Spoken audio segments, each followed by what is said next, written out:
Hey guys, welcome to another.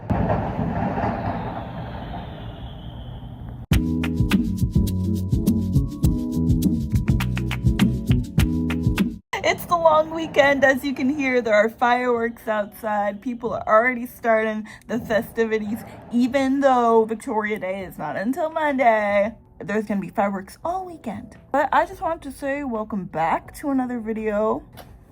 We're going to talk about kind of just ways that I got out of a little rut when I was in one. I found myself in a rut maybe a couple weeks ago. And here are the biggest things that contributed to my rut. First of all, negative self-talk and just speaking about myself not with confidence or with hope. I'm a girl with big dreams, And when you don't get that instant gratification of your big dream, sometimes it can feel like you just aren't gonna get it and it's never gonna happen.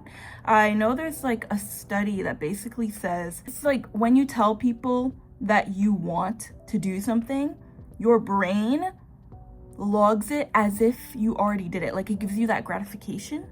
But obviously you know that you haven't reached that goal that you wanted to reach yet.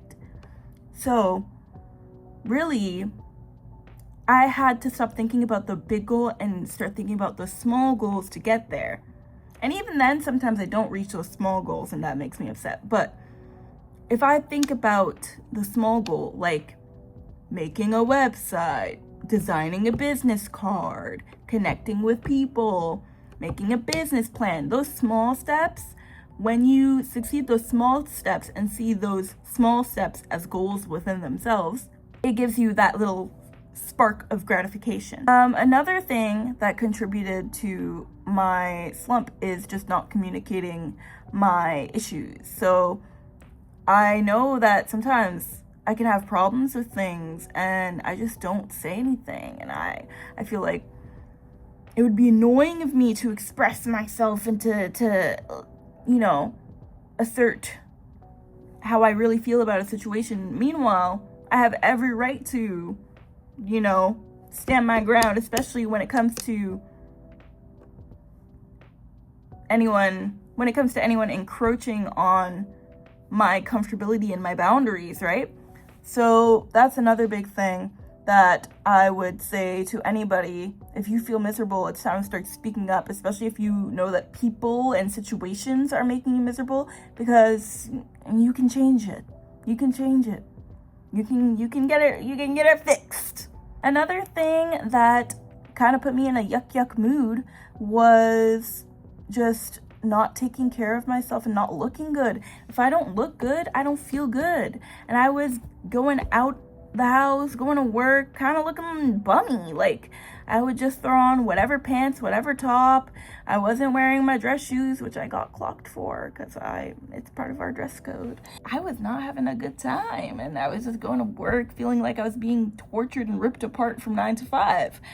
And I think something that I did to shift my mindset when it came to my 9 to 5 job is to be like, this is just a silly little thing that I do. My job doesn't define me. The fact that I do a job that isn't in the field that I want to do does not mean that I am not a filmmaker. It does not mean that I'm not a creative. It does not mean that I will not succeed in what I want to succeed in. It just means that this is where we are right now. This is what's paying the bills. And this is something that I do. It's not something that I am,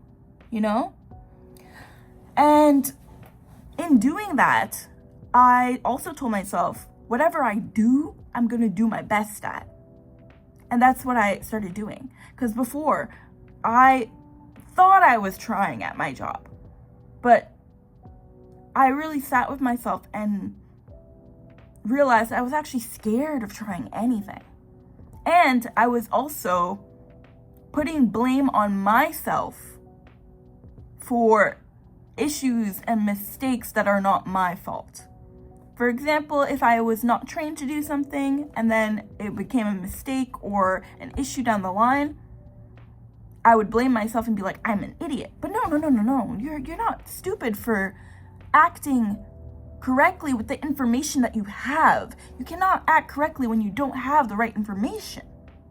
So yeah, just I stopped blaming myself for what was happening at work and just started going, hey, I clock out at 5, which means I'm not going to think about this after 5.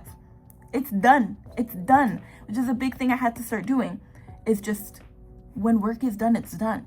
I think maybe because at my old job, I was more involved with my coworkers. Like, my coworkers were all around my age. I was a server at a golf club. So all my coworkers were around my age. Even my managers would hang out with us outside of work.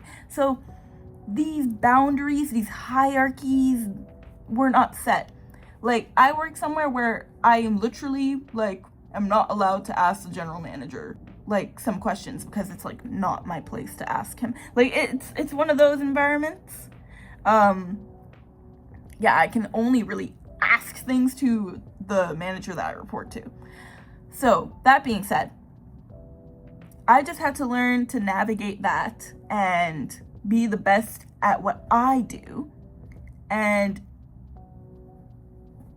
not worry about things that are out of my control.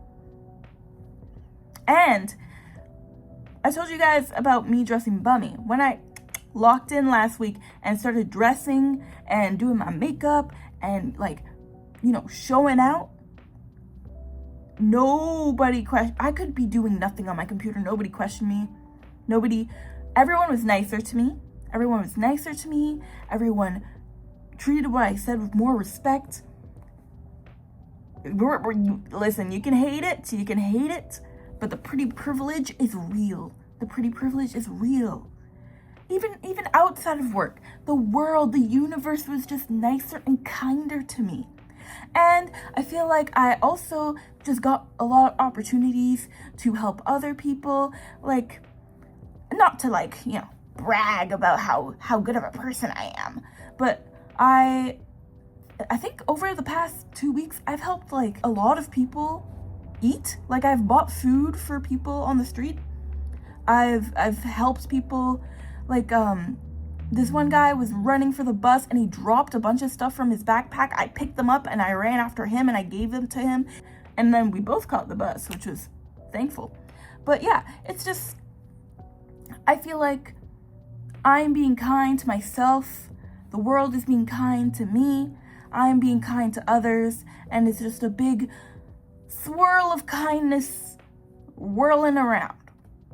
So yeah, I guess this whole video is just to say that I decided that I don't hate life. And so I'm not gonna hate life. It's not to say that, like, when you are depressed, that it's not valid. Because when I'm depressed, I literally can't do anything. I get home, the world is gray, and I have to get into my bed and sleep. Or else, like, I don't know. Even making a video can be tough when I don't feel like myself. But it's just about realizing that I am not here to serve people. I'm here to serve, you know, my God and myself.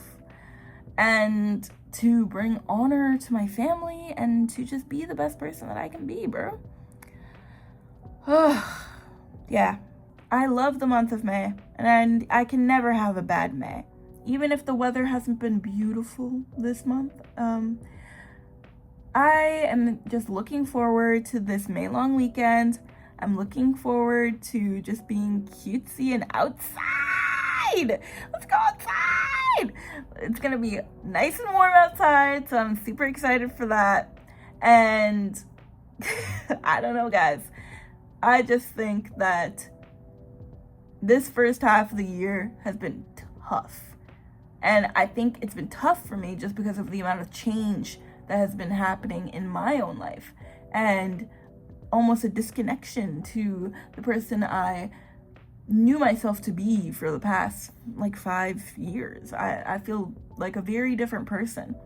And I guess I'm getting used to that person because I really liked the person I used to be despite her many, many faults.